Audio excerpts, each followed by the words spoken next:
Banyak yang salah kaprah mengira Raja Mataram menyembah Ratu Laut Selatan. Padahal, bimbingan para wali songo mengajarkan sebaliknya. Manusia adalah khalifah di bumi. Melalui tirakat dan tauhid yang lurus, Panembahan Senopati justru menundukkan penguasa gaib tersebut untuk berkhidmat pada Islam. Bagaimana proses spiritual menundukkan Ratu Kidul tanpa jatuh ke jurang kemusyrikan? Bagi kalian yang ingin memahami sejarah tanpa prasangka buruk, jangan lupa tekan subscribe dan like. Mari perkuat iman kita. Ketik la ilaha illallah di kolom komentar. Karena tiada kekuatan selain milik Allah. Mari kita mulai ceritanya. Angin laut berhembus kencang di pesisir selatan Jawa, membawa aroma garam yang tajam dan bisikan purba dari ombak yang menghantam tebing karang. Di sana, di hamparan pasir yang luas dan sunyi, berdiri seorang pria dengan sorot mata setajam elang, namun penuh kedalaman batin. Ia adalah Panembahan Senopati, sang arsitek awal kerajaan Mataram Islam. Namun, ia menyadari bahwa pedang dan pasukan saja tidak cukup untuk menyatukan tanah Jawa yang masih kental dengan sisa-sisa kekuatan lama dan pengaruh mistis yang liar. Senopati tidak sendirian. Di belakangnya berdiri sosok sepuh dengan jubah putih yang tampak bercahaya di bawah rembulan. Beliau adalah Sunan Kalijaga, guru spiritual dan anggota Wali Songo yang memiliki pemahaman mendalam tentang ilmu kasunyatan keseimbangan antara yang nampak dan yang tersembunyi. Sang Sunan membawa Senopati ke tepian laut bukan untuk berperang, melainkan untuk melakukan sebuah diplomasi kosmik yang akan menentukan nasib Nusantara selama berabad-abad ke depan. Ananda Senopati, suara Sunan Kalijaga terdengar tenang, mengalahkan gemuruh ombak. Mataram tidak akan pernah kokoh jika hanya bersandar pada daratan. Kau harus memahami bahwa Jawa adalah selembar kain yang ditenun dari dua benang, benang gunung yang teguh dan benang laut yang tak terbatas. Penguasa Laut Selatan telah menunggu isyarat darimu. Senopati memandang lautan yang gelap pekat. Baginya, Samudra Hindia bukan sekadar kumpulan air, melainkan sebuah kerajaan raib yang dipimpin oleh entitas agung yang dikenal sebagai Kanjeng Ratu Kidul. Legenda mengatakan bahwa Sang Ratu adalah penjaga gerbang dimensi yang menghubungkan dunia manusia dengan kekuatan batin bumi. Bagaimana mungkin seorang hamba Allah bersinggungan dengan kekuatan samudra? Kanjeng Sunan, tanya Senopati dengan nada ragu, namun penuh hormat. Sunan Kalijaga tersenyum, sebuah senyuman yang menyimpan rahasia langit. Islam tidak datang untuk menghancurkan alam, melainkan untuk menyempurnakannya. Sang Ratu adalah bagian dari rahasia ciptaannya.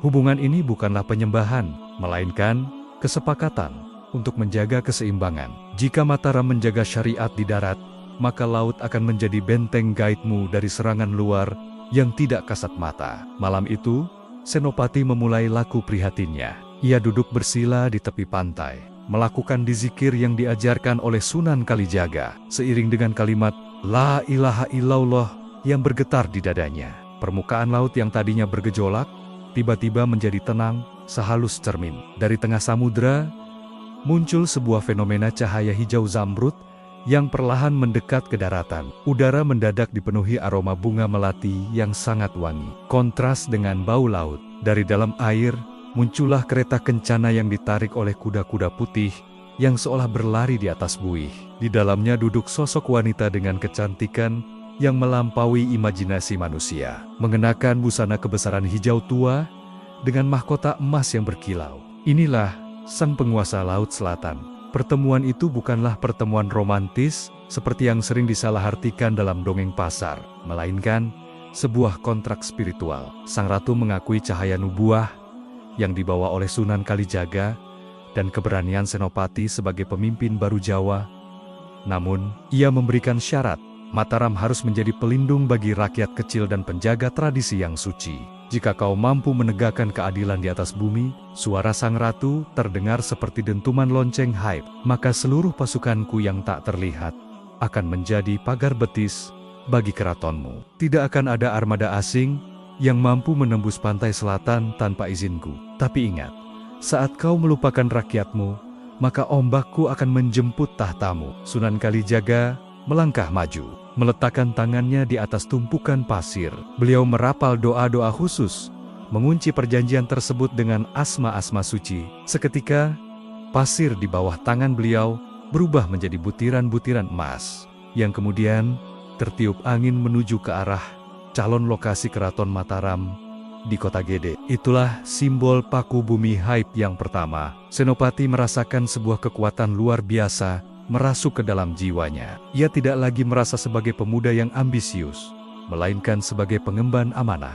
Perjanjian ini menjadi fondasi bagi militer Mataram yang unik, pasukan darat yang kuat ditopang oleh intelijen gaib dari Laut Selatan. Namun, Sunan Kalijaga memberikan peringatan terakhir sebelum beliau menghilang dalam cahaya fajar.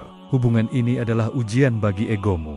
Senopati, jangan biarkan rakyatmu tersesat dalam pemujaan makhluk. Samudra ini adalah sajadahmu yang luas. Gunakanlah ia untuk mendekatkan diri kepada Sang Maha Pencipta, bukan untuk menumpuk kesaktian duniawi. Episode pertama ini ditutup dengan panembahan Senopati yang berdiri tegak saat matahari terbit. Di horizon, ia melihat bayangan istana megah yang akan dibangunnya. Namun, ia juga melihat tantangan besar, para adipati di tanah Jawa yang tidak akan sudi tunduk pada Mataram begitu saja. Perang saudara mengintai, dan Senopati harus membuktikan bahwa benteng Haib yang baru saja ia bangun benar-benar mampu melindunginya dari pengkhianatan di daratan. Di balik bukit pasir, sepasang mata merah milik seorang penganut ilmu hitam kuno dari timur Jawa mengawasi dengan penuh dendam. Perjanjian Haib itu telah memicu alarm bagi kekuatan-kekuatan gelap yang tidak ingin Islam berjaya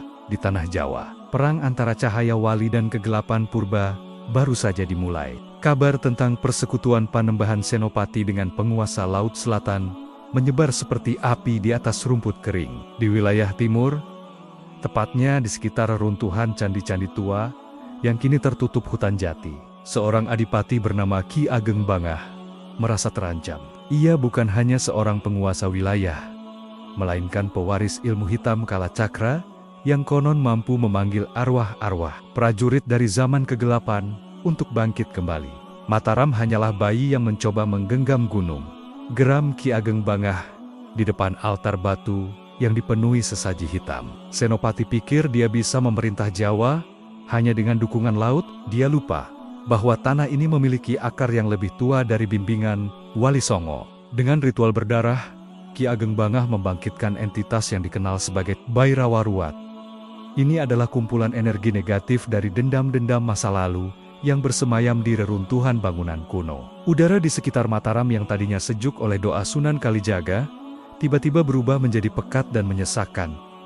Wabah aneh mulai menyerang hewan ternak di Kota Gede. Sapi-sapi mati dengan jantung yang menghitam, dan sumur-sumur mengeluarkan bau belerang yang tajam. Senopati berdiri di teras keratonnya yang masih setengah jadi. Ia merasakan tekanan gaib yang luar biasa. Setiap kali ia mencoba memejamkan mata, ia melihat ribuan bayangan hitam tanpa kepala mengepung tembok keraton. Ini bukan serangan fisik yang bisa ditebas dengan keris Kiai Mesem miliknya, melainkan serangan teluh yang menyerang mental para pengikutnya. Ananda Senopati. Suara lembut namun berwibawa muncul dari balik bayang-bayang pilar jati. Sunan Kalijaga kembali hadir, kali ini tanpa jubah putihnya, melainkan mengenakan pakaian lurik sederhana, layaknya petani. Musuhmu sedang menggunakan tanah yang mati untuk melawanmu. Mereka membangkitkan apa yang seharusnya sudah istirahat. Jangan lawan kegelapan dengan kemarahan, karena kemarahan adalah makanan bagi mereka. Lalu apa yang harus hamba lakukan, Kanjeng Sunan? Rakyat ketakutan, dan prajurit hamba mulai kehilangan akal, jawab Senopati dengan wajah yang kuyu. Sunan Kalijaga mengambil segenggam tanah dari halaman keraton. Beliau meniupnya sambil membisikkan solawat yang sangat panjang. Sebuah transmisi energi yang dikenal sebagai perisai Nur Muhammad. Bawalah tanah ini ke perbatasan utara, tempat di mana hutan jati bertemu dengan lembah. Taburkan di sana. Ingatlah, Mataram adalah benteng yang pintu depannya adalah syariat, dan pintu belakangnya adalah hakikat. Laut Selatan sudah menjagamu dari belakang. Sekarang kau harus membersihkan halaman depanmu sendiri. Senopati berangkat sendirian, menunggangi kuda Kiai Slamet. Di lembah yang ditunjuk, Ia dihadang oleh kabut merah setinggi pohon kelapa. Dari dalam kabut, muncul Ki Ageng Bangah dengan mata yang menyala merah. Dikelilingi oleh ribuan makhluk halus yang mengerikan, tanah di bawah kaki Senopati bergetar, seolah-olah bumi hendak menelannya. Serahkan mahkotamu Senopati, tanah ini milik para leluhur yang haus darah. Bukan milik Tuhanmu yang kau bawa dari tanah pasir, teriak Ki Ageng Bangah sambil mengayunkan gada besinya. Senopati turun dari kudanya. Ia tidak mencabut kerisnya. Ia teringat pesan Sunan Kalijaga tentang perisai Nur Muhammad. Ia duduk bersimpuh di atas tanah, menggenggam segenggam tanah yang telah didoakan Sang Sunan. Dengan suara yang menggetarkan batin, Senopati mulai melantunkan di zikir nafas. Hu, Allah, Hu, Allah.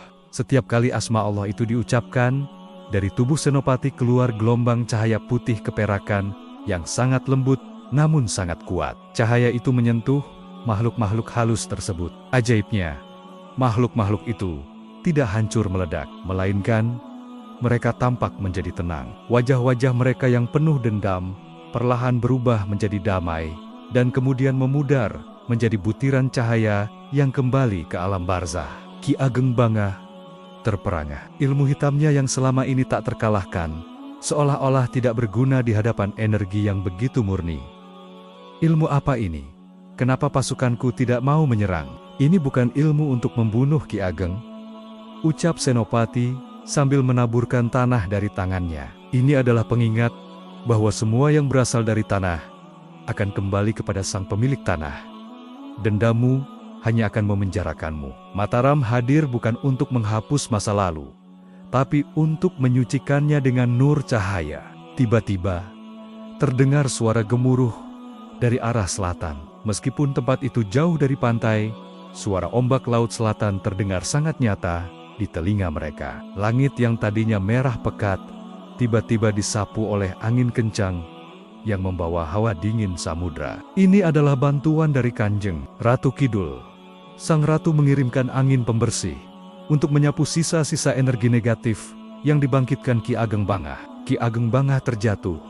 Seluruh kekuatannya lenyap seketika. Tubuhnya yang tadinya tampak perkasa, mendadak mengeriput seperti orang tua berumur 100 tahun. Ia menyadari bahwa ia tidak sedang melawan seorang raja, melainkan sedang melawan sebuah izin langit yang dijaga oleh para wali dan alam semesta.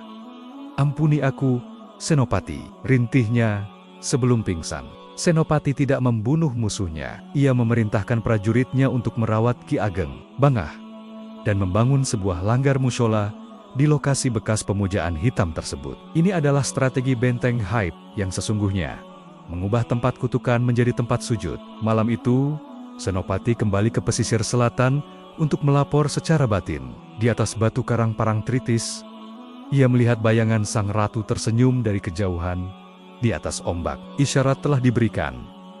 Daratan dan lautan kini mulai selaras. Namun, Sunan Kalijaga kembali muncul dengan pesan yang lebih berat. Ujian pertama telah lewat, Senopati, tapi waspadalah.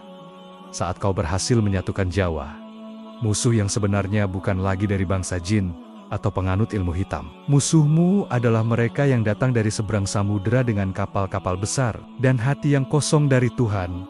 Mereka akan membawa sihir dalam bentuk emas dan senjata api. Episode kedua ini ditutup dengan Senopati yang menatap laut lepas, menyadari bahwa Mataram harus bersiap menghadapi ancaman global yang akan menguji ketangguhan benteng Haib hingga ke titik nadir. Armada kapal itu dipimpin oleh seorang laksamana bernama Van Linschoten, yang membawa perintah untuk memetakan kekayaan Jawa dan menundukkan pelabuhan-pelabuhannya. Bagi mereka, laut adalah jalur dagang yang harus dikuasai dengan meriam.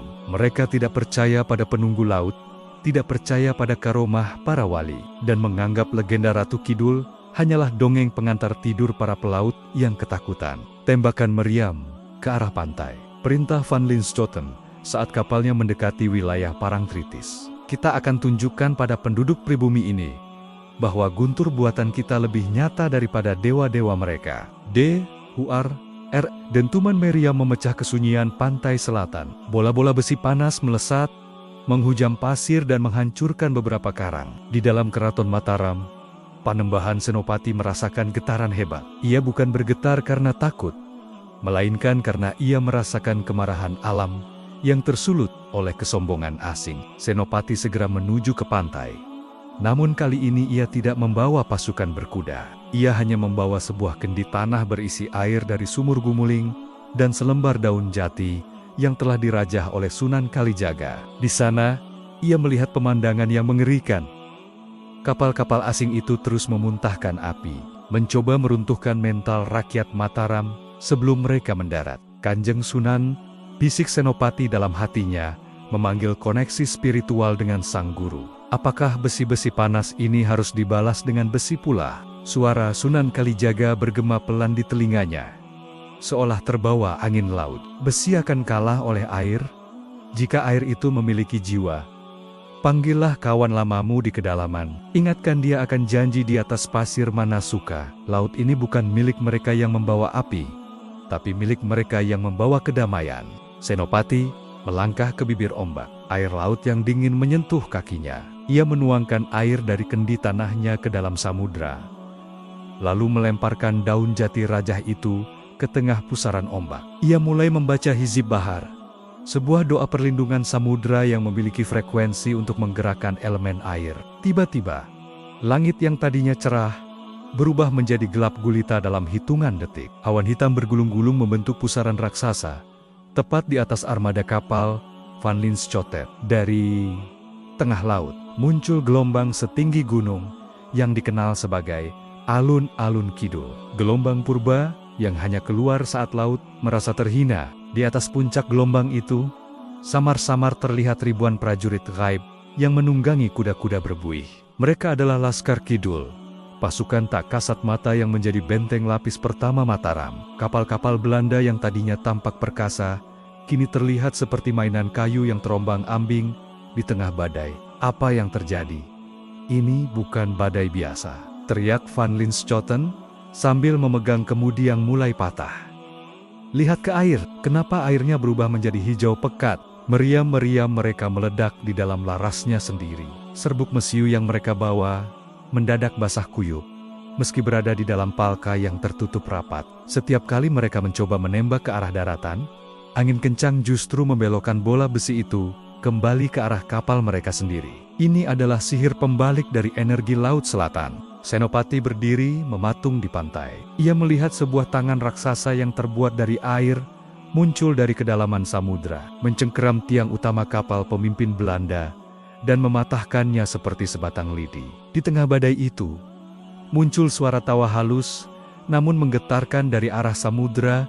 Suara Kanjeng Ratu Kidul yang sedang mengingatkan para pendatang tentang siapa penguasa sebenarnya di wilayah ini. Hanya dalam satu malam, armada yang tadinya sombong itu hancur berantakan. Sebagian besar kapal tenggelam di telan Palung Selatan, sementara sisanya terdampar di karang-karang tajam dalam kondisi hancur total. Van Linschoten selamat, terdampar di pasir pantai dengan tubuh gemetar. Ia melihat Senopati mendekatinya. Tuan Laksamana, ucap Senopati dengan tenang, tanpa dendam. Ambil sisa kayu kapalmu. Kembalilah ke negerimu, beritahu rajamu bahwa Jawa dijaga oleh sesuatu yang tidak bisa diukur dengan kompas dan tidak bisa ditembus dengan meriam. Laut ini adalah sajadah kami, dan siapapun yang mengotorinya dengan keserakahan akan menjadi santapan bagi ombak. Van Linschoten tidak pernah kembali ke Jawa dengan niat berperang lagi. Ia menjadi saksi pertama bagi Eropa tentang adanya kekuatan tersembunyi di balik kerajaan Mataram. Sejak saat itu, Belanda merubah strategi mereka dari serangan frontal menjadi infiltrasi budaya dan politik. Karena mereka tahu bahwa melawan benteng Haib secara langsung adalah tindakan bunuh diri. Namun, kemenangan ini menyisakan satu pertanyaan besar bagi Senopati.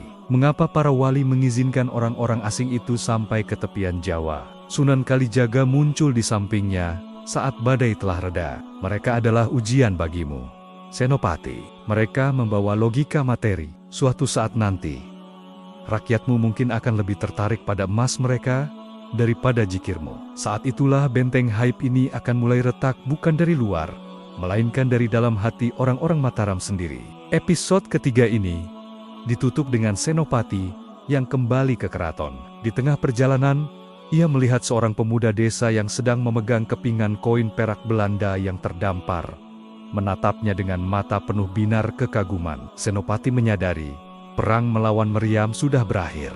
Namun perang melawan godaan duniawi baru saja dimulai. Pasar kota gede yang biasanya riuh dengan transaksi tukar-menukar hasil bumi, kini berubah suasananya. Orang-orang mulai membicarakan kepingan logam putih berkilau yang bisa membeli apa saja. Koin-koin perak Belanda yang terdampar dari kapal Van Linschoten menjadi rebutan, bukan karena kegunaannya, melainkan karena keindahan materinya yang membutakan mata. Ada desas-desus bahwa siapapun yang memegang perak itu, suaranya akan lebih didengar daripada suara azan. Panembahan Senopati melihat perubahan ini dari balik jendela keratonnya. Ia melihat para prajuritnya mulai malas berlatih dan lebih memilih mencari sisa-sisa harta karun di pantai. Hubungan spiritual dengan Laut Selatan pun mulai terasa merenggang. Ombak di Parangtritis tidak lagi bersahabat. Ia seringkali menghantam dengan liar tanpa isyarat, seolah-olah sang ratu sedang menunjukkan kekecewaannya. Emas dan perak ini adalah sihir yang paling nyata, Ananda Senopati. Suara Sunan Kalijaga muncul. Kali ini beliau duduk di pojok pendopo, sambil menganyam bambu. Ia tidak membakar kulit, tapi ia membakar rasa syukur. Jika rakyatmu lebih mencintai kilauan logam daripada kilauan batin, maka Laut Selatan tidak akan lagi menjadi bentengmu, melainkan menjadi kuburanmu. Senopati tertunduk. Lalu bagaimana hamba harus membasuh racun ini, Kanjeng Sunan? Hamba tidak bisa melarang orang memegang uang. Sunan Kalijaga tersenyum misterius. Air yang paling dalam adalah air yang paling tenang. Bawalah mereka yang paling terjangkit demam perak ini ke Sumur Gumuling. Di sana, ajarkan mereka melihat bayangan mereka sendiri, bukan bayangan harta mereka. Sumur Gumuling adalah sebuah tempat meditasi bawah tanah, yang arsitekturnya menyerupai labirin lingkaran. Tempat ini memiliki lorong-lorong yang memusat pada satu titik mata air, yang terhubung secara haib dengan aliran bawah tanah dari Laut Selatan. Senopati mengumpulkan para pejabat dan pedagang pasar yang paling terobsesi dengan kekayaan asing tersebut. Ia membawa mereka turun ke kedalaman Sumur Gumuling. Di sana, suasana sangat hening. Suara tetesan air terdengar seperti detak jantung bumi. Cahaya matahari masuk melalui lubang kecil di atas, memantul di permukaan air yang sangat jernih. Lihatlah ke dalam air itu, perintah Senopati dengan nada yang sangat dalam. Genggam perakmu erat-erat, dan tanyakan pada bayanganmu, apakah perak itu bisa membawamu keluar dari kegelapan ini, jika esok kau tidak lagi bernapas? Seorang pedagang kaya mencoba melihat bayangannya sambil memegang kantong perak. Namun, keajaiban gaib terjadi di Sumur Gumuling. Begitu matanya menatap air, ia tidak melihat wajahnya yang gemuk dan kaya. Ia melihat sosok kerangka yang kering kerontang, sedang mengunyah kepingan perak yang berubah menjadi bara api di dalam mulutnya. Ia berteriak histeris dan melempar kantong peraknya. Satu persatu dari mereka melihat kebenaran di dalam air tersebut. Sumur Gumuling, dengan karomah para wali yang telah memberkatinya, menjadi cermin batin yang menghancurkan ilusi keserakahan. Mereka menyadari bahwa perak asing itu hanyalah umpan yang akan menarik mereka jauh dari kemuliaan jati diri sebagai manusia. Perak itu tidak haram, ucap Senopati sambil berdiri di tengah-tengah mereka. Tetapi meletakkannya di atas Tuhan adalah kehancuran. Mataram dibangun di atas pasir dan doa, bukan di atas tumpukan logam penjajah. Kembalilah ke pasar, berdaganglah dengan jujur, dan lupakan mimpi-mimpi tentang kemewahan yang akan menjajah jiwamu. Di saat yang sama, di kedalaman Laut Selatan, Kanjeng Ratu Kidul mengirimkan isyarat melalui seekor burung camar putih yang terbang masuk ke lubang atas Sumur Gumuling. Burung itu menjatuhkan sehelai bulu putih yang saat menyentuh air, berubah menjadi air yang sangat jernih dan manis. Senopati meminta semua orang meminum air itu. Seketika, rasa haus akan harta yang membabi buta itu sirna. Mereka merasakan kedamaian yang luar biasa. Sebuah perasaan cukup kanahah yang menjadi pilar sesungguhnya dari kekuatan Mataram. Rakyat kembali bekerja dengan giat, bukan untuk menumpuk koin, melainkan untuk membangun kemakmuran bersama yang diridhoi. Namun, di tengah pembersihan batin ini, sebuah ancaman baru muncul dari daratan utara. Kesultanan Pajang yang merasa Mataram semakin kuat dan mandiri, mulai mengirimkan mata-mata. Mereka tidak suka melihat Senopati memiliki kekuatan yang seimbang antara darat dan laut. Adipati Pajang berencana mengirimkan sebuah kiriman gaib berupa naga hijau yang akan merusak tatanan air di Mataram. Malam itu, di tepi sumur Gumuling, Senopati melihat air mulai berubah menjadi keruh dan mengeluarkan bau belerang lagi. Ia tahu serangan ini datang dari saudaranya sendiri di daratan. Benteng Haib harus dipasang di perbatasan darat dengan kekuatan yang lebih besar. Pajang adalah akar kita, Senopati, bisik Sunan Kalijaga yang tiba-tiba muncul di belakangnya. Melawan akar sendiri adalah ujian tersulit. Kau tidak boleh menyerang dengan pedang, karena itu akan menumpahkan darah saudaramu. Kau harus menyerang dengan isyarat air yang akan membuat mereka tunduk tanpa terluka. Episode keempat ini ditutup dengan Senopati yang mulai melakukan tapang rem, bermeditasi di tengah keramaian untuk mengumpulkan energi kolektif rakyatnya guna menghadapi badai politik dari Pajang. Di kejauhan, naga hijau Haib dari utara mulai meliuk di antara awan, menuju jantung Mataram. Langit di perbatasan utara Mataram mendadak berubah menjadi hijau lumut yang tidak sehat. Awan-awan menggumpal membentuk siluet seekor naga raksasa yang meliuk-liuk di antara petir tanpa hujan. Ini adalah Aji Naga Hijau, sebuah kiriman Haib dari para jawara sakti di Pajang yang diperintahkan untuk merusak ekosistem spiritual Mataram. Serangan ini bertujuan untuk mengeringkan keberkahan tanah Mataram dan membuat rakyatnya saling curiga satu sama lain. Senopati berdiri di bukit tertinggi yang menghadap ke arah utara. Ia merasakan dadanya sesak. Energi naga itu membawa hawa panas yang membakar niat baik. Di bawahnya, para prajurit Mataram sudah bersiap dengan tombak dan kuda, menunggu komando untuk menyerang Pajang secara fisik. Mereka merasa dihina oleh gangguan-gangguan gaib yang mulai merasuki mimpi-mimpi mereka. Hancurkan Pajang, Gusti, biarkan darah mereka membasuh tanah kita, teriak salah seorang senopati muda dengan mata yang mulai merah terkena pengaruh naga utara. Berhenti, suara senopati menggelegar. Namun bukan kemarahan yang ada di dalamnya, melainkan kewibawaan yang menyejukkan. Jika kau membalas dengan darah, maka kau hanya akan memberi makan naga itu. Ia hidup dari kebencianmu. Saat itu, Sunan Kalijaga muncul secara tiba-tiba di samping Senopati. Beliau tidak membawa senjata, hanya membawa sebuah bumbung bambu berisi air wudhu. Beliau menatap naga utara dengan pandangan yang penuh belas kasih, bukan kebencian. Senopati, lihatlah ke arah naga itu, bisik Sunan Kalijaga. Ia bukan makhluk yang jahat. Ia adalah energi kesetiaan yang disalahgunakan. Sultan Pajang adalah orang baik yang sedang tertutup kabut. Jika kau membunuh naga itu, kau akan melukai hati ayah angkatmu sendiri. Mataram butuh Pajang untuk menjadi akar, dan Pajang butuh Mataram untuk menjadi dahan. Gunakanlah diplomasi air. Sunan Kalijaga kemudian meminta Senopati untuk memejamkan mata dan menyambungkan batinnya kembali dengan Kanjeng Ratu Kidul. Mintalah air yang paling jernih dari dasar samudra, air yang mampu memadamkan api fitnah. Senopati mulai berzikir.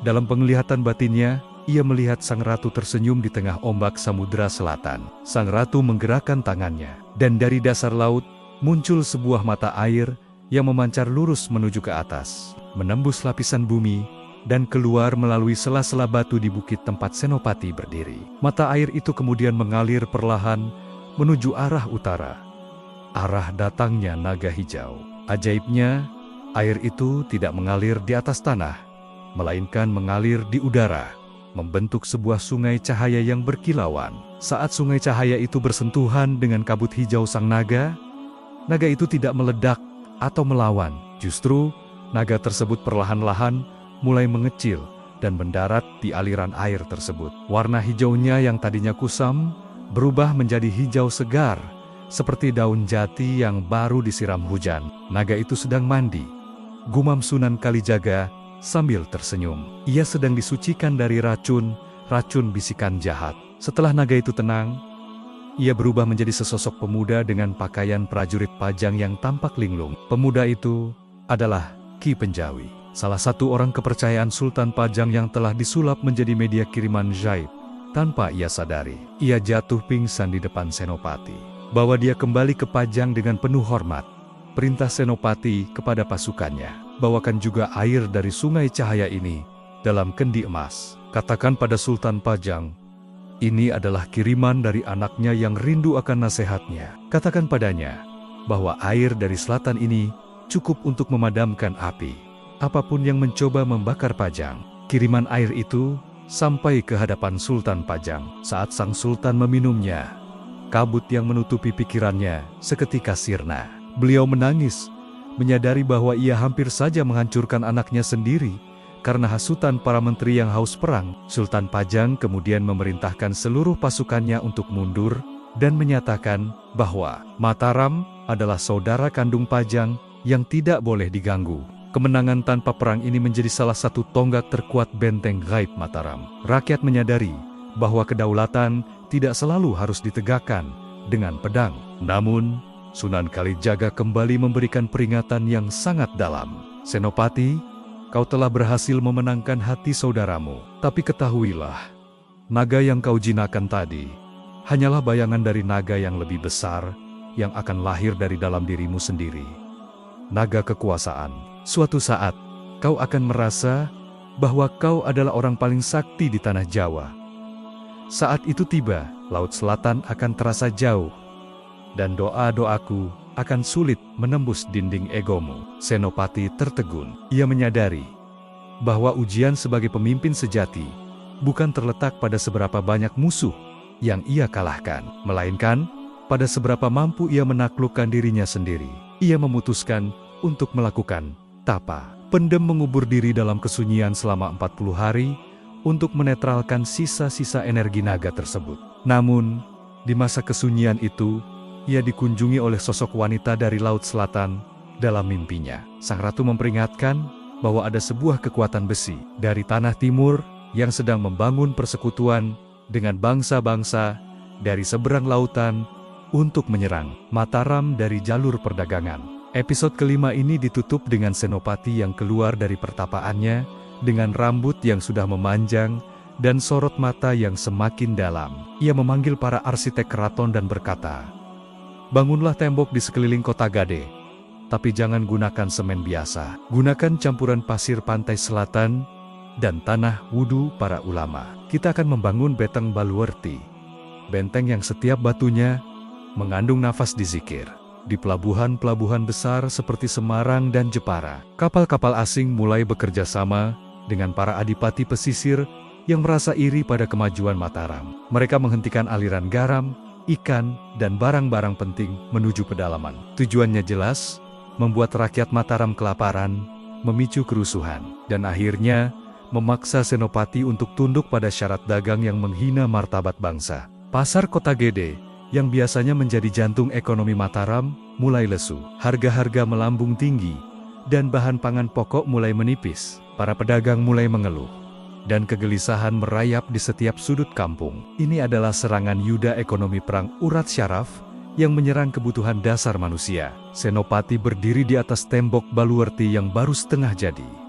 Ia melihat rakyatnya yang mulai kuyu. "Kanjeng Sunan," bisik Senopati saat Sunan Kalijaga muncul di sampingnya dengan membawa sekeranjang buah sawo. "Tembok ini kuat menahan gada, tapi tidak bisa menahan lapar. Apakah kita harus mengirim pasukan untuk merebut pelabuhan utara dengan paksa?" Sunan Kalijaga mengupas buah sawo dan memberikannya pada Senopati. "Jika kau menyerang utara sekarang, kau hanya akan masuk ke dalam jebakan mereka. Mereka ingin kau menjadi penyerang agar mereka punya alasan untuk membumi hanguskan Jawa.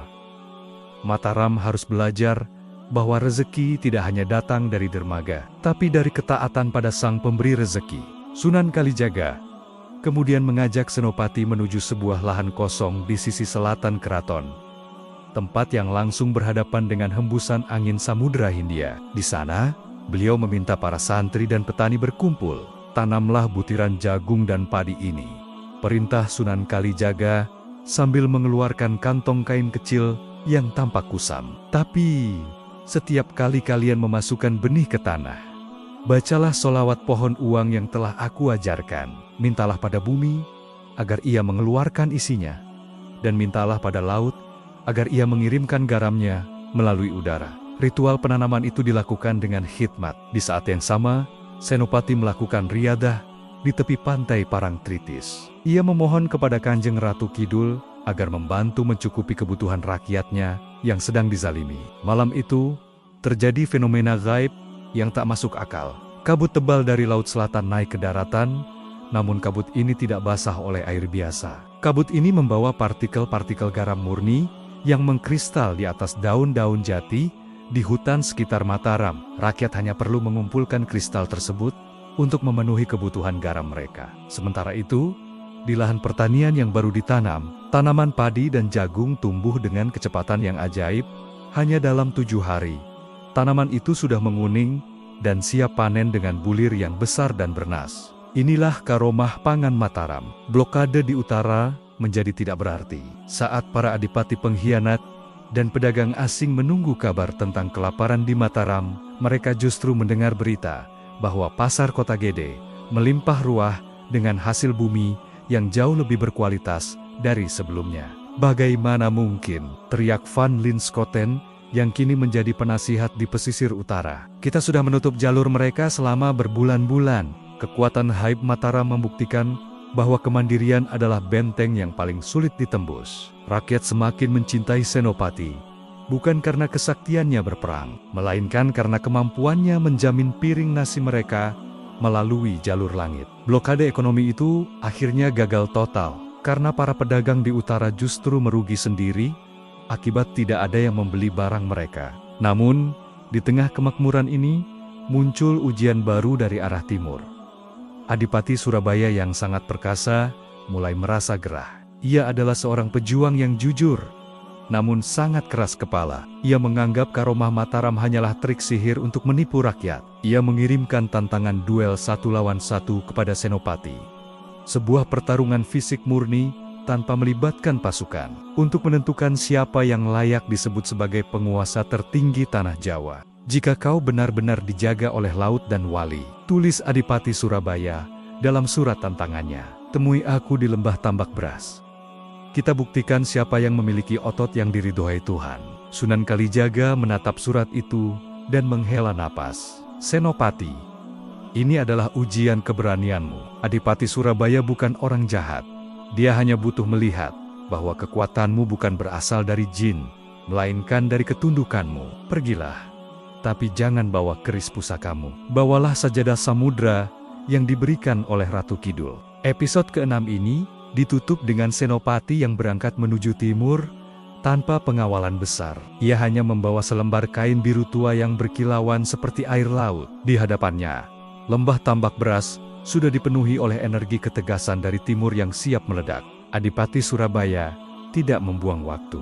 Baginya, kedaulatan bukan hasil dari diplomasi di balik meja, melainkan hasil dari adu tanding di atas tanah.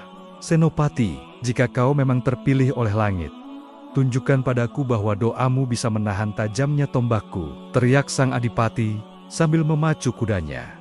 Menerjang bagai badai pasir yang mengamuk, Senopati turun dari kudanya.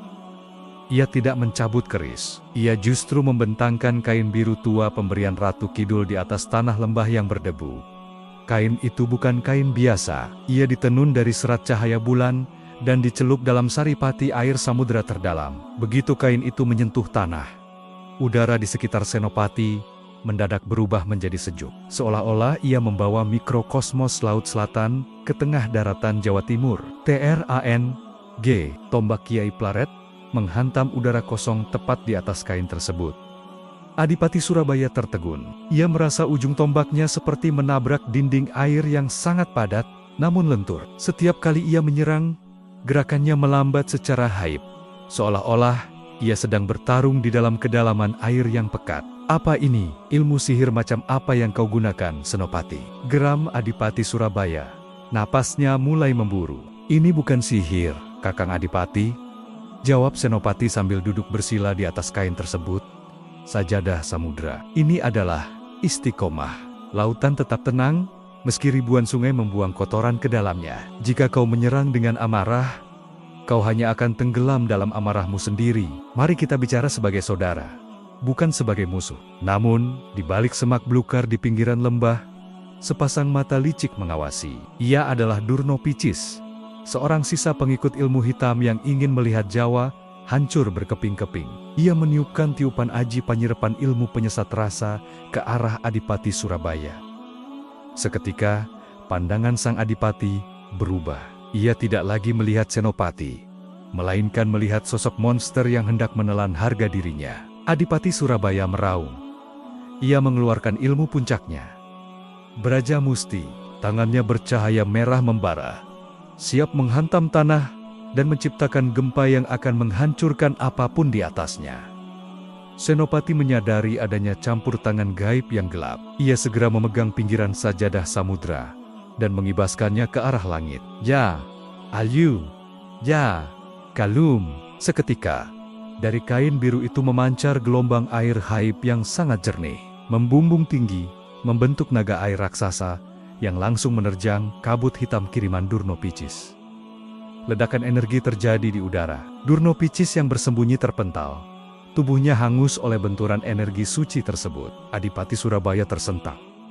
Kabut merah di matanya sirna. Ia melihat Senopati masih duduk tenang, namun di belakang Senopati tampak bayangan haib Kanjeng Ratu Kidul dan Sunan Kalijaga yang berdiri berdampingan, memberikan restu yang tak terbantahkan. Sang Adipati menjatuhkan tombaknya. Ia menyadari bahwa jika ia meneruskan duel ini, ia bukan melawan manusia, melainkan melawan ketetapan alam semesta. Cukup, Senopati, ucap Adipati Surabaya dengan suara parau. Ia melangkah maju dan memeluk saudaranya itu. Aku melihat cahaya di belakangmu yang tidak dimiliki oleh raja-raja sebelumnya. Surabaya tidak akan tunduk pada pribadimu, tapi Surabaya tunduk pada isyarat yang kau bawa. Pertemuan di lembah tambak beras yang seharusnya menjadi ladang pembantaian berubah menjadi majelis persaudaraan. Ini adalah kemenangan batin terbesar Mataram. Penyatuan Jawa Timur dan Jawa Tengah mulai terjalin bukan melalui penaklukan, melainkan melalui pengakuan spiritual. Namun, Sunan Kalijaga yang tiba-tiba muncul di antara mereka memberikan peringatan yang menggetarkan. Kalian telah bersatu di darat, tapi lihatlah ke arah laut utara. Musuh yang sebenarnya sedang membangun benteng di Batavia. Mereka tidak membawa tombak. Mereka membawa kertas perjanjian yang akan menjerat anak cucu kalian selama ratusan tahun. Kalian butuh lebih dari sekadar kesaktian. Kalian butuh persatuan akal dan wahyu. Senopati memandang sajadah samudranya yang kini kembali menjadi kain biasa. Ia menyadari bahwa tantangan ke depan akan berpindah ke jalur diplomasi yang licik di pesisir utara. Mataram harus menyiapkan benteng hukum selain benteng haib. Episode ke-7 ini ditutup dengan pemandangan Senopati dan Adipati Surabaya berjalan beriringan menuju arah matahari terbenam. Di bawah kaki mereka, tanah Jawa terasa lebih solid, seolah-olah paku bumi yang ditanam para wali telah mengunci perselisihan antar saudara. Namun, di Batavia, aroma cerutu dan tinta mulai menyusun rencana untuk memecah belah persatuan yang baru saja terbentuk ini. Seorang utusan bernama Jan Pieterson Koon datang ke kota Gede. Ia tidak datang dengan baju zirah atau pedang yang terhunus, melainkan dengan jubah beledu mahal dan peti-peti kayu jati yang berisi ribuan keping emas murni, serta kain-kain sutra dari negeri Tiongkok. Di matanya, Mataram adalah raksasa yang tertidur, yang harus dijinakkan bukan dengan peluru, melainkan dengan ketergantungan. Gusti Panembahan, ucap Koon sambil membungkuk rendah. Namun sorot matanya tetap tajam menaksir kekayaan tanah Jawa. Kami datang bukan untuk menjajah, melainkan untuk menawarkan kemitraan. Kami memiliki emas yang tak terbatas, dan kami ingin menukarnya dengan hak monopoli perdagangan di pesisir utara. Lihatlah peti-peti ini. Ini cukup untuk membangun 10 istana yang lebih megah dari yang Anda miliki sekarang. Senopati duduk di singgasananya, dikelilingi oleh para menteri dan adipati, yang matanya mulai berkilau melihat tumpukan emas tersebut. Hawa ruangan yang tadinya dipenuhi wangi dupa dan doa, mendadak berubah menjadi amis oleh bau logam yang pekat. Inilah serangan sihir emas, sebuah kekuatan yang bahkan lebih berbahaya daripada naga gaib manapun, karena ia menyerang nafsu manusia yang paling dasar. Emas ini indah, Tuan Koon, jawab Senopati dengan nada datar. Namun, Emas tidak bisa dimakan saat rakyat kami lapar. Dan emas tidak bisa menjadi perisai saat badai datang. Kon tertawa kecil. Sebuah tawa yang mengandung penghinaan terselubung. Emas bisa membeli apa saja, Gusti. Termasuk kesetiaan para adipati Anda. Mengapa bersusah payah melakukan meditasi dan laku prihatin jika dengan emas ini, Anda bisa memiliki segalanya secara instan? Malam itu, Senopati mengalami kegelisahan yang luar biasa. Ia melihat beberapa adipatinya mulai berbisik-bisik di belakangnya, membicarakan tentang pembagian emas tersebut. Sunan Kalijaga tidak muncul secara fisik malam itu, namun di dalam mimpinya, Senopati melihat Sang Ratu Kidul menangis. Air matanya berubah menjadi mutiara hitam yang tenggelam ke dasar laut. Pertanda bahwa benteng Haib sedang mengalami keretakan serius karena pengkhianatan batin. Senopati segera menuju ke pantai selatan di tengah badai. Ia ingin bertanya langsung pada samudra. Wahai penguasa samudra, apakah emas ini adalah akhir dari kedaulatanku? Tiba-tiba, ombak besar menghantam karang. Dan di atas buihnya muncul sosok Kanjeng Ratu Kidul yang tampak murka. Senopati, kau membiarkan racun masuk ke rumahmu. Emas itu telah dicelup dalam darah para budak di negeri jauh. Ia membawa arwah keserakahan yang akan memakan habis rasa syukur rakyatmu. Jika kau menerima emas itu, maka kau telah memutuskan tali gaib yang menghubungkan Mataram dengan Laut Selatan. Senopati tersentak. Ia menyadari bahwa Kon bukan sekadar pedagang. Ia adalah penyihir materi. Keesokan harinya, Senopati memanggil Kon kembali ke pendopo. Di hadapan para adipati, Senopati meminta Kon membuka salah satu peti emasnya. Tuan Kon, sebelum kita bicara perjanjian, biarkan aku menguji kemurnian emasmu dengan cara kami, ucap Senopati. Ia mengambil sebotol air dari sumur gumuling yang selalu ia bawa. Ia memercikkan air suci itu ke tumpukan emas di dalam peti. Keajaiban gaib terjadi. Begitu air suci itu menyentuh kepingan emas, warna kuning berkilau itu perlahan memudar, berubah menjadi tumpukan kecoa dan kalajengking hitam yang merayap keluar dari peti dengan sangat cepat. Para adipati yang tadinya tergiur langsung melompat ketakutan. Mereka melihat wujud asli dari janji orang asing tersebut. Emas itu secara gaib telah disihir untuk menutupi busuknya niat di baliknya. Kon tampak pucat pasi. Ia tidak menyangka logika materinya bisa dipatahkan oleh kekuatan batin Mataram yang begitu kuat. Bawa kembali sampahmu ini ke Batavia, Tuan Kon, tegas Senopati. Mataram tidak menjual tanahnya demi logam yang bernyawa iblis. Sampaikan pada tuanmu bahwa selama matahari terbit dari timur dan ombak selatan masih berdebur, Mataram akan tetap berdiri di atas kakinya sendiri. Kon pergi dengan rasa dendam yang membara. Ia menyadari bahwa selama benteng Haib ini masih utuh, Belanda tidak akan pernah bisa menguasai Jawa secara total. Ia mulai menyusun rencana yang lebih licik, menyerang melalui perpecahan keluarga kerajaan, strategi divide et impera. Setelah Kon pergi, Sunan Kalijaga muncul dari balik pohon sawo. Beliau memandang Senopati dengan bangga. Kau telah lulus ujian materi, Senopati. Tapi ketahuilah, musuhmu sekarang akan menggunakan darahmu sendiri untuk melawanmu. Mereka akan membisiki anak cucumu, membakar persaingan di antara mereka, hingga benteng ini runtuh dari dalam. Senopati menarik napas panjang. Ia menatap tembok Baluwerti yang kini tampak bercahaya di bawah sinar bulan. Hamba akan terus menjaganya. Kanjeng Sunan, meskipun hamba harus menjadi debu di bawah kaki rakyat hamba. Episode ke-8 ini ditutup dengan Senopati yang menanam sebuah pusaka rahasia, sebuah tombak pendek bernama Kiai Plaret di bawah pintu gerbang keraton sebagai pengunci energi agar tidak ada lagi niat jahat yang bisa masuk tanpa tersaring. Namun, di Batavia, Kon mulai menulis surat kepada Raja Belanda, meminta kiriman pasukan yang lebih besar dan mata-mata yang bisa menyusup ke dalam keluarga inti Mataram. Salah satu pangeran muda, Pangeran Ranubaya, yang merasa jasanya dalam perang di timur kurang dihargai, menjadi sasaran empuk mata-mata Batavia. Kon mengirimkan seorang wanita cantik bernama Helena, yang sebenarnya adalah agen terlatih yang paham cara melemahkan batin satria Jawa melalui kesenangan duniawi. Di sebuah pesanggerahan rahasia di luar tembok kota Gede, Ranubaya mulai meminum anggur keraguan yang disuguhkan oleh pihak asing. Mengapa Anda harus bersujud pada Senopati yang hanya mengandalkan doa? Bisik Helena sambil menuangkan minuman merah ke cawan emas. Batavia memiliki meriam yang bisa meratakan gunung. Jika Anda bergabung dengan kami, Anda bukan lagi pangeran bawahan.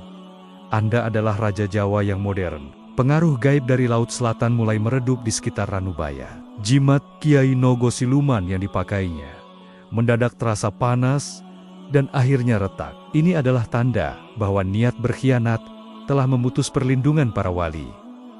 Ranubaya mulai membocorkan rahasia tata letak Benteng Baluerti dan titik-titik lemah pertahanan Haib Mataram kepada kompeni. Senopati merasakan ada yang tidak beres. Setiap kali ia melakukan syalat malam, ia merasa ada dinding tebal yang menghalangi khusyuknya. Air di sumur Gumuling mendadak bergejolak hebat. Warnanya berubah menjadi merah seperti darah. Ini adalah isyarat bahwa akan ada pertumpahan darah antar saudara di dalam istana. Kanjeng Sunan, rintih Senopati di depan mihrabnya. Apakah hamba harus menghukum darah daging hamba sendiri? Apakah ini akhir dari kedamaian yang kita bangun? Sunan Kalijaga muncul. Namun kali ini wajah beliau tampak sangat sedih. Beliau membawa sehelai kain kafan yang masih putih bersih. Senopati, pohon yang besar tidak akan tumbang oleh angin dari luar, tapi ia akan roboh jika rayap memakan akarnya dari dalam. Ranubaya telah menjual jiwanya. Namun, ingatlah, kau adalah raja sekaligus ayah. Gunakan pedang keadilan yang dibungkus dengan kain kasih sayang.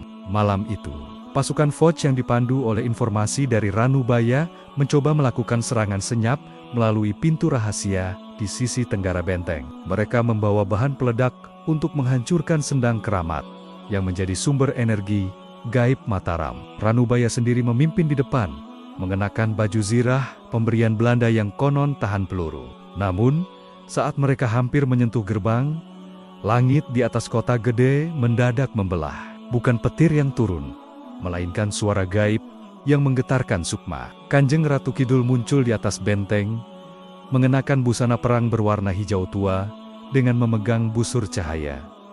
Ranubaya, kau telah mengotori tanah leluhurmu dengan langkah pengkhianat. Suara sang ratu mengguntur. Seketika, seluruh pasukan Belanda yang dibawa Ranubaya mendadak buta. Mereka berputar-putar di tempat yang sama, merasa sedang berada di tengah samudera yang mengamuk, padahal mereka masih berdiri di atas tanah kering. Inilah ilmu panglimunan samudera, di mana musuh disesatkan oleh persepsi mereka sendiri. Senopati keluar dari gerbang sendirian. Ia menatap Ranubaya dengan mata yang berkaca-kaca. Anakku, apakah tahta sedemikian berharganya bagimu, hingga kau tega menukar doa gurumu dengan besi penjajah? Ranubaya mencoba mencabut pedangnya, namun tangannya lumpuh seketika. Baju zirah Belanda yang dipakainya mendadak terasa seberat gunung, menghimpit dadanya hingga ia terjatuh berlutut. Segala teknologi dan sihir modern Batavia musnah di hadapan karomah kewibawaan seorang raja yang lurus. Ampuni hamba, Gusti. Tangis Ranubaya pecah. Ia menyadari bahwa Helena dan Koun hanyalah bayangan semu yang menjerumuskannya ke dalam kehampaan. Senopati tidak membunuh Ranubaya. Ia justru menyelimuti pundak adiknya itu dengan kain kafan putih yang diberikan Sunan Kalijaga. Mulai malam ini, kau dianggap mati bagi dunia politik Mataram. Pergilah ke pesisir selatan, jadilah penjaga pantai tanpa nama. Bersihkan jiwamu dengan deburan ombak, hingga kau menemukan kembali jati dirimu sebagai satria. Pasukan Belanda yang tersisa ditangkap tanpa perlawanan. Serangan dari dalam ini berhasil dipadamkan. Namun Senopati menyadari bahwa tembok batu saja tidak cukup. Ia memerintahkan setiap keluarga di Mataram untuk menanam pohon sawo keci di depan rumah mereka sebagai simbol Sarwo Beci. Semua harus baik, sebuah pagar hidup yang terdiri dari karakter dan akhlak rakyatnya. Episode ke-9 ini ditutup dengan Senopati yang duduk di tepi pantai selatan sendirian. Ia melepaskan mahkotanya sejenak, membiarkan angin laut menerpa rambutnya yang mulai memutih. Ia tahu, perang melawan Foch akan berlangsung sangat lama, melampaui usianya. Ia harus menyiapkan sebuah pesan abadi yang akan tersimpan di dalam struktur keraton, agar anak cucunya tidak mudah goyah. Ratu, bisik Senopati ke arah samudera. Jaga mereka saat aku sudah tiada." Dari dalam air, sebuah tangan lembut muncul memberikan sebutir telur jagat, telur hijau zamrud. "Berikan ini pada penerusmu yang paling berani." Ini adalah benih dari benteng gaib yang tidak akan pernah hancur selama mereka memegang teguh salat dan martabat. Kabar tentang pusaka baru dari Laut Selatan menyebar di lingkungan keraton. Para pangeran mulai bersaing menunjukkan kesaktian. Ada yang mampu membelah batu dengan telapak tangan. Ada yang sanggup berlari di atas air sungai opak. Namun, Senopati hanya memandang mereka dengan tatapan sedih. Ia tahu, kesaktian lahiriah seringkali justru menjadi tirai yang menutupi kelemahan batin. Pusaka ini tidak butuh tangan yang kuat, tapi butuh hati yang kosong, ucap Senopati di depan para putranya. Di antara mereka, ada seorang pangeran yang pendiam, Pangeran Jolang. Ia tidak memiliki otot yang menonjol, tidak pula gemar pamer kanuragan. Sehari-harinya ia lebih banyak menghabiskan waktu di masjid atau membantu rakyat di ladang tanpa menunjukkan identitas kebangsawanannya. Jolang adalah murid kesayangan Sunan Kalijaga dalam hal olah rasa. Senopati meletakkan telur jagat itu di atas sebuah meja batu di tengah halaman keraton. "Siapa di antara kalian yang bisa memecahkan telur ini tanpa menyentuhnya, maka dialah yang akan memegang tongkat estafet Mataram." Satu persatu, pangeran maju. Mereka mengerahkan ajian Braja Musti, Serat Jiwa, hingga Kala Cakra. Udara di sekitar meja batu itu bergetar hebat. Panas membara, namun telur hijau itu tetap utuh. Bahkan tidak bergeser 1 milimeter pun. Tekanan fisik hanya membuat telur itu semakin keras sepadat berlian. Senopati menatap Jolang yang duduk di barisan paling belakang. "Jolang, majulah. Cobalah kau pecahkan telur ini." Jolang maju dengan langkah gemetar karena rasa hormat. Ia tidak mengerahkan tenaga dalam. Ia justru bersujud di depan meja batu tersebut, melakukan syalat 2 rakaat. Setelah salam, ia hanya membisikkan satu kalimat yang diajarkan Sunan Kalijaga. "Inna lillahi wa inna ilaihi rajiun." Segala sesuatu berasal darimu dan akan kembali padamu. Seketika, telur hijau itu retak dengan sendirinya, bukan hancur berantakan, melainkan terbuka seperti kelopak bunga melati. Dari dalamnya, keluar seberkas cahaya putih yang langsung masuk ke dalam dada Pangeran Jolang. Seluruh halaman keraton mendadak dipenuhi aroma wangi samudra yang sangat segar. "Kau tidak memecahkannya dengan kekuatan, Jolang," ucap Senopati sambil memeluk putranya. "Kau memecahkannya dengan ketundukan, karena hanya orang yang sudah pecah egonya yang bisa menampung beban rakyat Mataram." Namun, penetapan Jolang sebagai pewaris memicu kemarahan gaib dari para penguasa kegelapan yang masih bersembunyi di hutan-hutan angker sekitar Merapi. Mereka tidak ingin Mataram dipimpin oleh seorang raja yang memiliki jalur spiritual yang terlalu jernih. Para dukun hitam dari pesisir utara yang disewa oleh Foch melakukan ritual santet sewu, 1000 kutukan untuk menghalangi pelantikan Jolang. Malam sebelum penobatan, Jolang mendadak jatuh sakit. Tubuhnya dipenuhi bintik hitam yang terasa seperti ditusuk ribuan jarum tak kasat mata. Ini adalah serangan wisa tanpa rupa. Senopati mencoba mengobati, namun setiap doa yang dipanjatkan seolah memantul kembali. Serangan ini berasal dari kebencian ribuan orang. "Senopati," suara Sunan Kalijaga muncul di tengah kegelapan kamar Jolang. "Hanya ada satu cara untuk membasuhnya. Jolang harus dibawa ke Cepuri Parangkusumo, tempat di mana kau pertama kali bertemu dengan Sang Ratu. Ia harus dimandikan oleh ombak selatan yang paling murni." Dalam perjalanan menuju pantai, rombongan Jolang dihadang oleh badai pasir yang sangat dahsyat. Pasukan Foch yang bekerja sama dengan sisa-sisa pengkhianat mencoba menyergap. Namun, keajaiban terjadi. Dari arah laut, muncul ribuan kura-kura raksasa gaib yang berbaris membentuk perisai di sepanjang jalur yang dilewati Jolang. Peluru meriam Belanda yang ditembakkan dari kejauhan mendadak berubah menjadi bunga-bunga kering saat menyentuh udara di sekitar Jolang. Sesampainya di tepi pantai, Senopati meletakkan tubuh Jolang di atas batu hitam besar. Ia memanggil Kanjeng Ratu Kidul. "Wahai penjaga gerbang haib, anak ini adalah janji masa depan. Bersihkanlah ia." Ombak setinggi rumah datang menghantam batu tersebut. Namun, anehnya, Jolang tidak terseret arus. Ia justru tampak melayang di dalam air yang jernih. Air laut itu menghisap seluruh racun hitam dari tubuhnya. Saat ombak surut, Jolang bangkit dengan tubuh yang sangat bugar dan sorot mata yang memancarkan cahaya kebijaksanaan. Di atas air, sang ratu muncul sejenak, memberikan sebuah ikat kepala berwarna hijau tua kepada Jolang. Jadilah raja yang mendengarkan rintihan rakyatmu di tengah gemuruh ombakmu sendiri. Penobatan pun dilaksanakan. Pangeran Jolang naik tahta dengan gelar Panembahan Hanyokroati. Ia memulai era baru Mataram yang lebih mengedepankan pembangunan masjid dan penyebaran ilmu agama, memperkuat benteng Haib dengan ribuan penghafal Al-Quran di setiap desa. Namun, Sunan Kalijaga memberikan isyarat terakhirnya sebelum benar-benar moksa menghilang dari dunia fisik. Beliau menanam sebuah pohon jati kecil di halaman keraton. Jati ini akan tumbuh besar. Selama ia tegak, Mataram akan ada. Tapi saat ia mulai keropos dimakan rayap dari dalam, bersiaplah menghadapi zaman kegelapan yang panjang.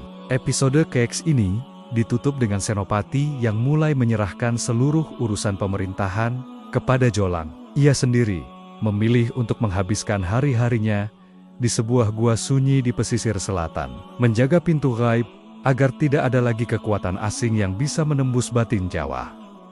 Namun, di kejauhan, kapal-kapal Belanda mulai membangun tembok besar di Batavia, mempersiapkan pengepungan yang sesungguhnya. Tahun-tahun awal pemerintahan Panembahan Hanyokroati, Pangeran Jolang dipenuhi dengan pembangunan masjid dan pesantren. Namun, kemajuan spiritual ini dibarengi dengan tekanan militer Belanda yang semakin licik. Foch mulai menghasut kerajaan-kerajaan di luar Jawa untuk membenci Mataram, menciptakan isolasi politik yang mencekik. Di langit kota Gede, fenomena gerhana matahari total terjadi di siang hari bolong, sebuah isyarat gaib bahwa sang pelindung utama, Panembahan Senopati, akan segera menyelesaikan tugasnya di dunia fana. Senopati, yang kini sudah sepuh dan lebih banyak menghabiskan waktu di Gua Langse, pesisir selatan, memanggil Jolang untuk pertemuan terakhir. Di sana, di antara deburan ombak yang menghantam tebing karang, Senopati tidak lagi mengenakan pakaian raja. Ia hanya memakai kain mori putih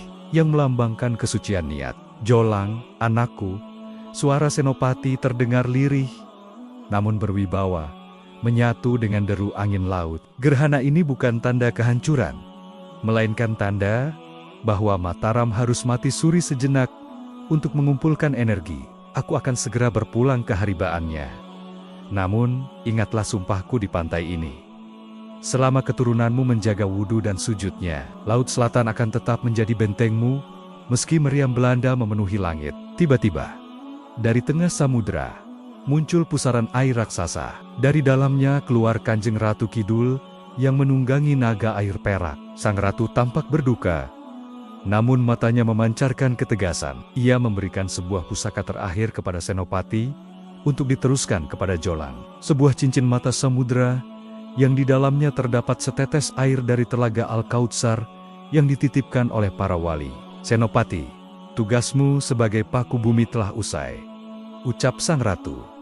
Biarlah anakmu ini memegang cincin ini. Ia tidak akan memberinya kekuatan untuk terbang, tapi ia akan memberinya kewaskitaan untuk melihat pengkhianatan di balik senyuman musuh. Sesaat setelah penyerahan pusaka itu, cahaya matahari kembali muncul. Namun Panembahan Senopati telah tiada. Beliau wafat dalam keadaan sujud, meninggalkan raga yang harum seperti kayu cendana. Wafatnya Senopati menjadi duka nasional. Namun bagi Foch, ini adalah kesempatan emas. Jen Pietersoen Koen segera memerintahkan serangan blokade total terhadap jalur logistik Mataram, berharap raja baru yang lembut ini akan menyerah. Namun, Koen salah besar. Panembahan Hanyokroati Jolang memang lembut, tapi ia memiliki keteguhan batin yang luar biasa. Dengan cincin mata samudera di jarinya, ia mampu mendeteksi mata-mata Foch, bahkan sebelum mereka memasuki gerbang kota Gede. Ia menjalankan strategi Gumiwang menjadi bayangan yang tak tersentuh. Setiap kali kapal Belanda mencoba mendekati pelabuhan yang dikuasai Mataram, mereka melihat ribuan bayangan prajurit raksasa yang berdiri di atas air. Belanda menembakkan meriam, namun peluru-peluru itu hanya menembus bayangan dan jatuh ke laut tanpa ledakan. Ini adalah manipulasi ruang gaib yang diciptakan oleh Jolang melalui dizikir kolektif ribuan santrinya. Tuan Koon, mereka tidak berperang dengan pedang, lapor seorang perwira Belanda dengan wajah pucat. Mereka berperang dengan ketiadaan. Kita menembaki udara kosong, sementara persediaan makanan kita mulai membusuk karena hawa laut yang aneh. Di tengah tekanan itu, Jolang membawa seluruh keluarganya ke pantai selatan untuk memperbaharui sumpah pantai selatan. Di bawah bulan purnama, ia meneteskan air dari cincin mata samudra ke pasir pantai. Seketika, pasir tersebut bercahaya kebiruan, membentuk garis batas gaib yang memanjang dari ujung timur hingga ujung barat Jawa. Wahai bumi dan laut, seru Jolang, saksikanlah, Mataram tidak akan pernah tunduk pada penjajah. Jika kami harus runtuh, kami akan runtuh sebagai syuhada. Namun selama kami tegak, tanah ini adalah tanah yang haram bagi kaki-kaki keserakahan. Sumpah, ini memicu reaksi alam. Ikan-ikan di Laut Selatan mulai bermigrasi ke arah pantai Mataram dalam jumlah yang tak terhitung, memberikan sumber pangan yang melimpah bagi rakyat yang diblokade. Sementara itu, kapal-kapal Foch di Batavia mulai diserang oleh wabah penyakit misterius yang membuat para pelautnya lemas tak bertenaga. Namun, di tengah perlindungan gaib ini, Jolang menerima penglihatan tentang masa depan yang lebih berat. Ia melihat seorang cucunya kelak seorang raja agung yang akan mengguncang dunia dengan keberaniannya. Namun ia juga melihat bahwa setelah masa itu, Mataram akan terbelah menjadi dua. Penyatuan batin ini akan diuji oleh waktu, bisik Jolang pada permaisurinya. Kita hanya penjaga pintu. Biarlah sejarah yang menuliskan siapa yang setia pada sumpah ini. Episode ke-11 ini ditutup dengan panembahan Hanyokrowati yang sedang memimpin syalat jenazah untuk ayahnya. Sementara di luar masjid, pohon jati yang ditanam Sunan Kalijaga tumbuh sangat cepat, menaungi seluruh keraton dengan daun-daunnya yang lebar. Di kejauhan, ombak selatan berdebur sangat keras, seolah sedang menyuarakan amin atas sumpah sang raja. Setelah wafatnya Hanyokrowati, takhta jatuh ke tangan putranya yang memiliki sorot mata bagai kilat dan keteguhan bagai karang parang tritis, Raden Mas Rangsang, yang kelak bergelar Sultan Agung Hanyokrokusumo. Di bawah kepemimpinannya, Mataram tidak lagi sekadar bertahan. Sultan Agung menyadari bahwa benteng Haib harus didukung oleh pedang kebenaran yang nyata untuk mengusir penjajah dari tanah Jawa. Sultan Agung melakukan laku prihatin yang lebih berat dari para pendahulunya. Ia mendaki puncak Merapi untuk berkomunikasi dengan energi gunung, lalu turun ke pesisir selatan untuk memperbarui kontrak spiritual dengan Kanjeng Ratu Kidul. Sang Ratu muncul dengan keagungan penuh, memberikan restu berupa ribuan pasukan lelembut yang akan mengiringi derap langkah prajurit Mataram menuju Batavia. Anakku agung, suara Ratu Kidul bergema di antara deburan ombak raksasa. Batavia adalah bisul di wajah Jawa. Kau harus memecahkannya. Aku akan mengirimkan angin badai untuk merusak kapal-kapal mereka. Namun kemenangan sejati harus kau jemput dengan ketauhidan rakyatmu. Tahun 1628 dan 1629 menjadi saksi pengepungan terbesar dalam sejarah Nusantara. Pasukan Mataram berjalan kaki membelah hutan, membawa logistik yang dijaga secara gaib agar tidak habis dimakan waktu. Sultan Agung menggunakan strategi Sabta Pagar, di mana setiap perkemahan prajurit dipagari dengan doa-doa dari kitab Syamsul Marif yang diajarkan oleh para ulama pewaris Sunan Kalijaga. Di Batavia, Jan Pieterszoon Koen mulai ketakutan. Ia melihat dari atas bentengnya, bukan hanya ribuan obor prajurit manusia, tapi juga kilatan cahaya hijau yang menari-nari di kegelapan malam. Meriam-meriam Belanda seringkali macet saat hendak ditembakkan. Sementara gudang mesiu mereka mendadak meledak tanpa sebab yang jelas. Ini adalah kerja dari telik sandi gaib Laut Selatan. Namun, kemenangan fisik di Batavia tertunda karena pengkhianatan logistik. Lumbung-lumbung padi Mataram di jalur Pantura dibakar oleh kaki tangan Foch. Sultan Agung tidak murka, ia justru bersujud di tengah medan perang. Ia menyadari bahwa kekuasaan mutlak hanyalah milik Allah. Ia memerintahkan pasukannya mundur. Namun mundurnya Mataram adalah sebuah kemenangan spiritual. Belanda gemetar hebat. Mereka menyadari bahwa mereka sedang melawan sebuah bangsa yang didampingi oleh alam semesta. Sebelum Sultan Agung mangkat, ia membangun Imogiri, sebuah kompleks pemakaman di atas bukit yang dirancang sebagai simpul energi gaib terakhir. Di sana, ia menyatukan tanah dari Mekah dengan tanah Jawa, melambangkan bahwa Mataram adalah benteng Islam yang tak terpisahkan dari akar nubuah. Benteng Haib ini tidak akan hilang, ucap Sultan Agung sebelum wafat. Ia akan berubah wujud, ia akan bersembunyi di dalam tembang-tembang Macapat, di dalam gerak tari bedaya, dan di dalam kesunyian doa para santri. Selama rakyat Jawa tidak kehilangan jati dirinya, Laut Selatan akan selalu menjadi pelindung mereka. Abad demi abad berlalu, Mataram mungkin pecah secara politik melalui perjanjian Giyanti.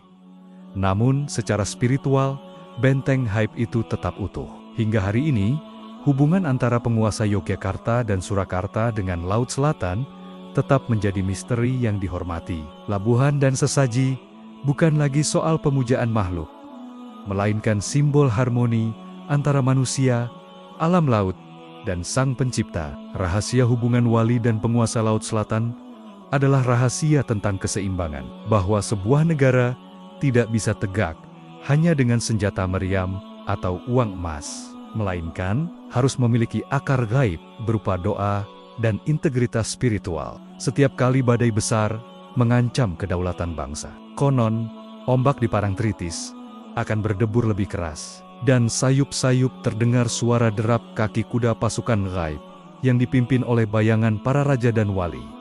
Mereka masih di sana, menjaga garis batas Nusantara dari dimensi yang tak terlihat. Benteng itu tidak kasat mata, namun ia lebih nyata dari tembok batu manapun. Ia adalah benteng iman.